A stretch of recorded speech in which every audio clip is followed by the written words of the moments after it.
नमस्कार, आप देख रहे हैं एम न्यूज 24x7। पेश है आज की सुर्खियां। कोरोना में अब भगवान जगन्नाथ भी हुए लॉकडाउन।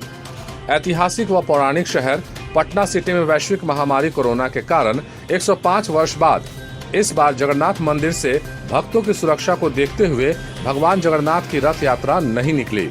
पटना के इस्कॉन मंदिर परिसर में भी माथे पर चंदन और हाथ में हारमोनियम थामे श्रद्धालु भजन कीर्तन करते नजर आए। सभी जगह मंदिर परिसर में ही पूजा अर्चना व धार्मिक आयोजन हुआ। चुनावी समर का बड़ा सवाल, मांझी की नैया जाएगी किधर। बिहार में चुनाव की तैयारियां शुरू हो गई हैं। सभी पार्टियां अपने तरीके से जोड़ घटाव में लग गई हैं। ऐसे में बिहार के पूर्व मुख्यमंत्री जीतन राम मांझी का यह बयान कि अगर 25 जून तक महागठबंधन में समन्वय समिति नहीं बनती है तो वह निर्णय लेने को स्वतंत्र है, कुछ नहीं बहुत कुछ कहता है। नीतीश कुमार की खुलकर तारीफ के साथ ही उनके आवास पर जाकर उनसे मिलना और दिल्ली में सोनिया गांधी से मुलाकात की कोशिश, यह पूछता है कि मांझी की नैया जाएगी किधर। प्रदेश में कोरोना मरीजों की संख्या 8000 के पार और साथ ही 56वीं मौत भी। मंगलवार को अकेले पटना में मिले 48 कोरोना संक्रमितों के साथ ही प्रदेश में 157 नए संक्रमित मिले। अब प्रदेश में कोरोना संक्रमितों की कुल संख्या 8050 हो गई है, जिसमें एक्टिव मरीज 1967 हैं और 6027 संक्रमितों ने कोरोना वायरस को परास्त करने में सफलता हासिल की है। हमें और सतर्क रहने की जरूरत है। सिद्धू के घर बिहार पुलिस करेगी कुर्की जब्ती। पूर्व क्रिकेटर, कांग्रेस विधायक और पंजाब के पूर्व कैबिनेट मंत्री नवजोत सिंह सिद्धू के विरुद्ध पिछले 7 दिनों से उनके घर पर सम्मन लेकर बैठी बिहार पुलिस सिद्धू के सामने नहीं आने के बाद उनके कोठी के बाहर नोटिस चिपका आई है और अब कुर्की जब्ती की तैयारी में लग गई है। भारत रूस के प्रगतिशील संबंध।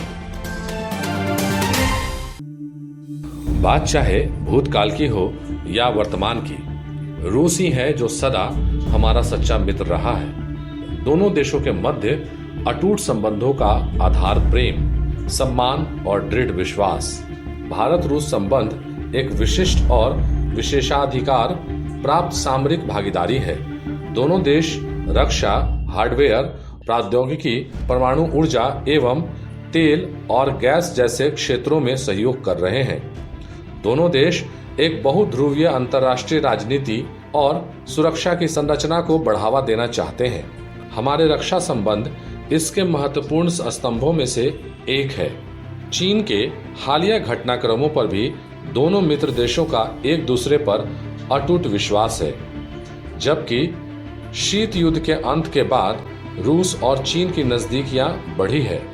रूस द्वारा चीन के साथ सीमा विवाद के निपटारे, आर्थिक और व्यापार संबंधों में विस्तार, रूसी हथियारों और रक्षा प्रौद्योगिकियों में चीन का एक प्रमुख आयातक होने के बाद भी भारत रूस संबंध लगातार प्रगति पर है।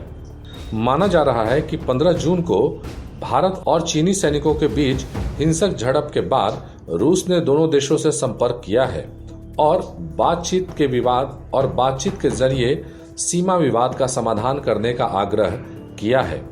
23 जून 2020 को भारत चीन रूस की वर्चुअल बैठक RIC मीट में रूस के विदेश मंत्री सर्गेई लावरोव ने भारत चीन के बीच लद्दाख में वास्तविक नियंत्रण रेखा पर चल रहे तनातनी का जिक्र किया और कहा कि उन्हें नहीं लगता है कि इसमें किसी तीसरे पक्ष के दखल की जरूरत है।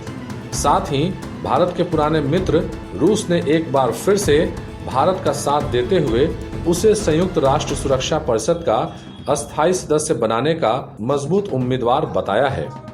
भले ही रूस की मित्रता चीन से भी है, मगर चीन और भारत में फर्क है। जहां चीन और रूस की मित्रता सामरिक और वाणिज्यिक भागीदारी के कारण है, वहीं भारत और रूस की मित्रता प्रेम, सम्मान और दृढ़ विश्वास का है।